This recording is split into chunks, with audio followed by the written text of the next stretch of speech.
Mến chào quý vị và bà con chăn nuôi đã quay trở lại với chương trình Dr. Vet, cùng chăn nuôi Việt Nam phát triển.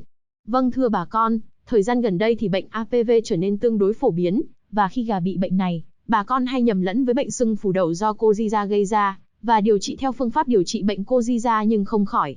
Do đó, hôm nay Dr. Vet sẽ cùng bà con đi tìm hiểu kỹ hơn về bệnh này, để bà con có biện pháp phòng và điều trị bệnh tốt hơn. Về nguyên nhân gây bệnh. Bệnh HPV do Avian pneumovirus gây ra. Đây là một ARN virus gây bệnh trên đường hô hấp cho gà ở mọi lứa tuổi. Bệnh lây nhiễm qua đường hô hấp và thường xảy ra khi mật độ nuôi thả cao, và quản lý chuồng trại kém hàm lượng khí độc trong chuồng nuôi cao như NH3, CO2, H2S. Bệnh có tỷ lệ nhiễm cao, có thể lên tới 100%. Tỷ lệ chết tùy thuộc vào mầm bệnh kế phát. Khi mắc bệnh HPV, gà rất dễ mắc ghép thêm các bệnh thường gặp như E. coli, Coxiza, thương hàn, hen, CRD, vì đây đều là những vi khuẩn có sẵn trong chuồng trại và cơ thể gà. Và khi gà bị bệnh ghép thì tỷ lệ chết sẽ tăng cao. Do đó cần phát hiện và điều trị kịp thời dựa vào các biểu hiện triệu chứng như sau. Gà chậm lớn, giảm ăn, ủ rũ, lông xơ xác, mắt có bọt, chảy nước mắt. Đây là một trong các biểu hiện đặc trưng của bệnh. Gà khó thở, thở nhanh, có âm gian khí quản. Gà bị viêm mũi, chảy nước mũi, sưng phù đầu với mặt, run đầu, phù da đầu. Biểu hiện này dễ gây nhầm lẫn với bệnh Coxiza. Gà có thể bị liệt, vẹo cổ.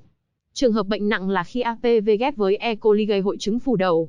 Hội chứng này gặp ở gà trên 1 tháng tuổi, với biểu hiện đặc trưng về thần kinh và hô hấp, như gà đi lại khó khăn, vẹo cổ, lắc đầu, sưng phù đầu, mặt và mắt.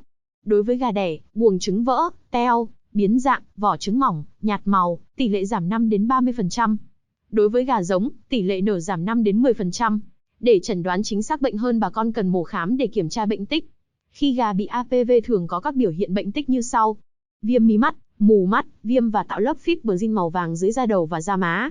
Khí quản có dịch nhầy nhưng không xuất huyết. Gà bị HPV nặng thì cuối khí quản có hiện tượng xuất huyết. Gà đẻ, buồng trứng dễ bị hỏng, trứng non dễ vỡ, gây viêm phúc mạc. Để phòng bệnh, bà con phải giữ chuồng nuôi thông thoáng, mật độ nuôi hợp lý, vệ sinh sát trùng định kỳ 1 tuần trên 1 lần bằng iodine A+, hoặc Deson Super theo liều hướng dẫn của nhà sản xuất. Sử dụng chế phẩm sinh học hoặc khoáng khử mùi như Biofarm hoặc Stop Outdoor để giảm thiểu khí độc trong chuồng nuôi, giúp hạn chế tối đa các bệnh về hô hấp cũng như bệnh HPV trên gà.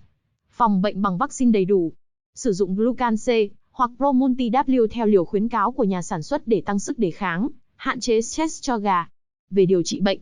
Vì bệnh HPV là bệnh do virus gây ra nên sẽ không có thuốc đặc trị cho bệnh này. Tuy nhiên bà con cần xử lý triệu chứng và dùng kháng sinh phòng trị các bệnh kế phát, đồng thời vệ sinh sạch sẽ chuồng trại và khu vực chăn nuôi bằng các sản phẩm sát trùng mà chúng tôi đã nói ở phần phòng bệnh, để tiêu diệt các tác nhân gây bệnh ngoài môi trường.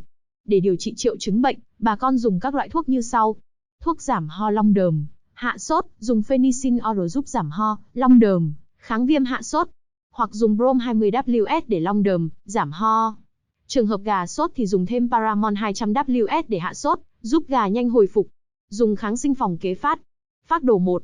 Với trường hợp bệnh nhẹ có thể dùng kháng sinh bột để trộn thức ăn nước uống cho gà, như sau, dùng kháng sinh Chlorphenicol cộng doxycycline, hoặc doxycycline cộng tylosin, trộn 3 đến 5 ngày.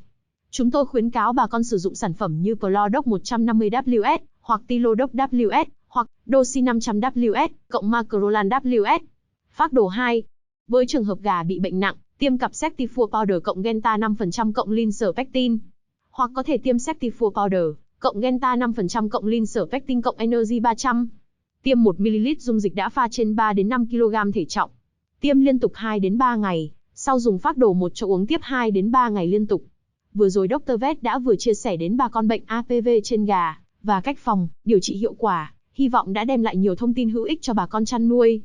Cảm ơn quý bà con đã quan tâm theo dõi, xin chào và hẹn gặp lại.